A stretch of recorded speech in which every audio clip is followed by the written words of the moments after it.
So are houses better than apartments for Airbnb and rent-to-rent? Let me sit down and let me tell you more. In my opinion, houses are way more better than service apartments, and let me tell you why. So with houses, most of them all have a combi boiler system, which means the hot water is always on demand and it's so much more better and reliable. The tank will not run out versus with apartments that you get in high-rise buildings in Manchester, Birmingham, London. There's like this crappy, shitty apartment system, which means you have to keep pressing the boost button every so often. So with apartments, hot water's always running out constantly. And if you've got a guest in there, our number one complaint with all of our apartments is the hot water always running out, always breaking. We have to change timers all the time because of the constant use. And then even when you program it, every guest is different. So some guests shower in the morning, some guests shower in the evening. So you can't really get the best of both worlds unless you set it to run 24/7. And then when you do that, the boiler will obviously break and burn out and then break down. And it's a never-ending cycle. With houses, it's a lot more better. The hot water, the boiler tank comes on when you need it, which means, it's much more reliable.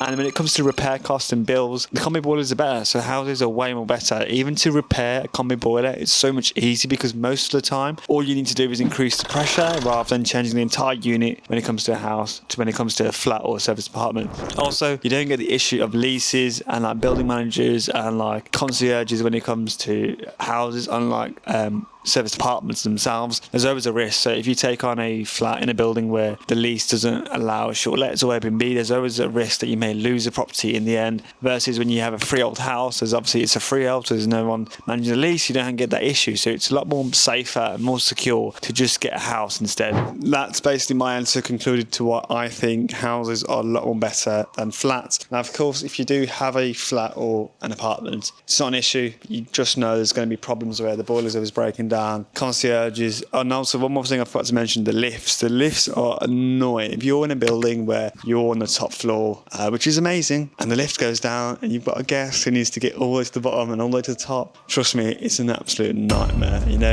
Obviously when it comes to that's a massive problem. Another issue that I didn't mention, which I'm going to mention now, is the corridor. So when you have a flat in a building, which is also other people also live in, so let's say on one floor you've got 20 apartments and they all share the same floor and the corridor is an absolute mess. Guess who's going to complain? Your guests are going to be complaining to you. So we get a lot of complaints about the lifts, the hot water, the corridors, building stinks or whatever's crap. And like we as owners, as Airbnb operators, we can't do anything. What are we supposed to do about the corridors in the same building that we do Airbnb? Nothing. It's an absolute nightmare. At least with houses, you don't get that issue. So when you take in a house, obviously it's on a street. The streets are nice and clean and they're fairly good and looked after by all the residents, because no one wants to live in a crappy estate or crappy road. But for some reason with apartments, people treat the buildings like crap, and unfortunately we can't do anything about it. So that's my conclusion to what I think houses are a lot more better than apartments. So if you're going to be taking on an Airbnb or a rent-to-rent deal, try and target more houses. They're so much more better and safer. So yeah, thank you for watching. If you want to see more videos, check out my YouTube channel, and I've got loads of property tools and videos on. So yeah, see you later.